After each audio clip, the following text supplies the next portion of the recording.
Bonjour.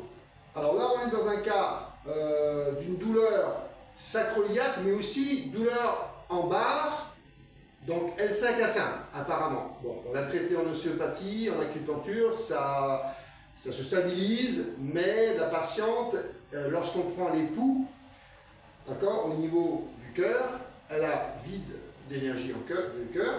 Hein, elle est suivie aussi par un cardiologue. Hein, tu as eu un stent. Voilà. Ok, donc elle est en vide de cœur. Si je prends là les pouls à la chinoise, on a vide du pouls du cœur et bien sûr vide du qi du rein. Donc on a les deux.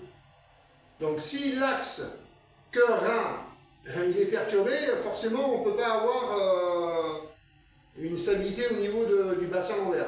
Donc déjà au niveau énergétique, ah, ton rein je ne sens pas, hein, le pouls il est complètement vide, hein, vide de rein. Donc je vais faire un test en ostéopathie, voir un peu la position du sacrum et des lombaires, donc L4 et L5. On va faire un test d'APS et ensuite on fait un petit traitement ostéopathique et ensuite on passe en acupuncture pour tonifier les reins. Parce que si vous ne tonifiez pas les reins, ben vous avez une instabilité au niveau énergétique du bassin lombaire et les reins ne tiennent pas. Donc, ok. Donc, je vais faire.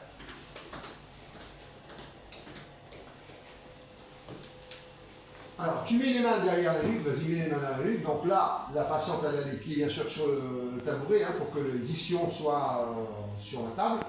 On va mettre les pouces ici au niveau du sacrum. Vas-y, penche en flexion. Alors, en penchant en flexion, elle a APS ici à droite. Reviens encore, doucement. Vas-y, penche vers l'avant, s'il te plaît. Voilà, penche. Voilà, APS à droite. Donc, on a ici suspicion, lésion droite. D'ailleurs, la patiente, elle a mal à droite. Donc, compensation certainement biomécanique à droite. Ça ne veut pas dire que forcément la lésion est à droite. Mais on a quelque chose, on a une tension myofasciale droite. Ok. Le sacrum, à mon avis, n'est pas bien positionné dans son axe physiologique. Je mets mes pouces au niveau des fossés de Michaelis. Donc là, qu'est-ce que je sens? Ici à gauche, plein, ici creux.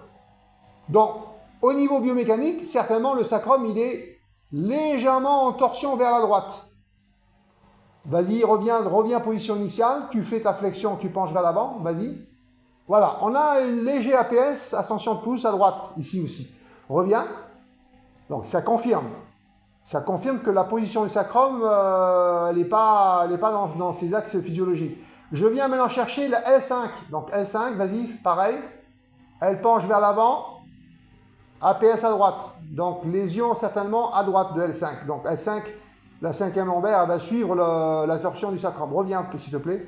Je monte ici maintenant au niveau de L4. Donc je prends ici les crêtes iliaques. Je pose mes pouces au niveau de la transversale L4, vas-y, penche vers l'avant. Et là, légèrement, ascension de pouce ici à droite. Reviens, je vais vérifier L3. Je monte un peu, vas-y, penche, là je vais rien avoir. Voilà, j'ai rien. Donc ça confirme la lésion, elle est à ce niveau-là. Elle est sacrum L5, L4. Ok, donc tu vas te mettre sur le ventre. Mets-toi sur le ventre. Alors n'oubliez pas de vous abonner sur ma chaîne, si vous voulez continuer à voir mes vidéos. Et les pouces, mettez les pouces et partagez un maximum. Alors, la patiente est en procubitus. Je vais travailler en ostéo. Je pose ma main sur la sacrum, je demande à la patiente d'inspirer, d'expirer. Je suis en écoute de la pompe sacrée. Vas-y, inspire bien. Expire bien. Vas-y, inspire. Expire, inspire, expire, vas-y, inspire bien. Bon, moi ce que je vois, le sacrum, lorsqu'elle inspire, elle se postériorise mieux qu'elle se centériorise, d'accord? Donc elle fait plus ça que ça. Donc ici, je vais mettre mon pouce ici au niveau de L5, d'accord? Ok, et avec mes doigts, je vais majorer bilatéral ici, la base du sacrum. Vas-y, inspire, expire. Est-ce que ça fait mal? Non? Vas-y, inspire, expire. Hein, je ne mets pas la paume sur l'apex, hein, je mets mes doigts là, mes index majeurs sur la base du sacrum et je vais majorer L'antériorisation du sacrum, vas-y. Expire, on expire. Inspire. Expire. Inspire. Expire, ça fait pas mal? Non, vas-y, inspire. Expire. Inspire. Expire. Bon. Très bien. Bah, je vais lui piquer, hein.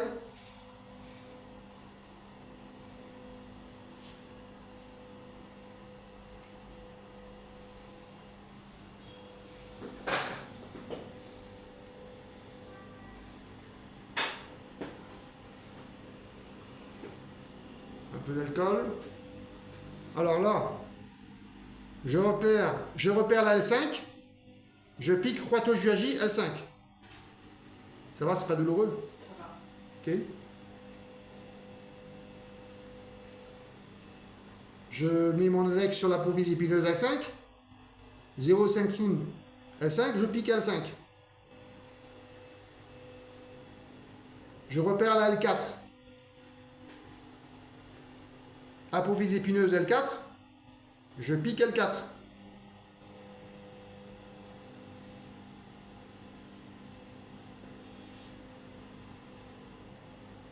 Bon, bien sûr, bilatéral. Hein.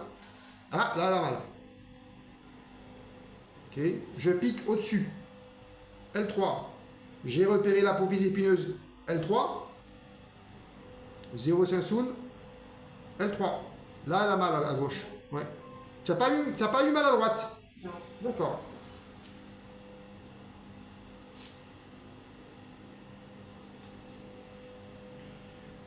Je repère l'apophyse épineuse L3, je pique 0,5 Sun L3. Apparemment, les aiguilles sont bien verticales, il n'y a pas de désordre énergétique. Alors, je vais piquer maintenant 23 vessie, L5, L4, L3, L2. Apophyse épineuse L2, 1,5 Sun.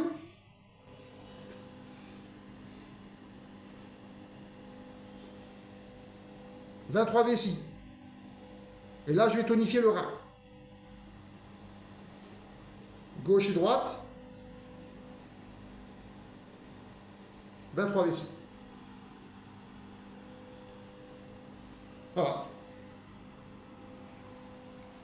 L'idéal, c'est de mettre des moxa sur 23 vessie pour tonifier le 23 vessie avec moxa. Et puis on peut vérifier après en ostéo. Voilà, merci. N'oubliez pas de mettre des pouces et de partager, maximum.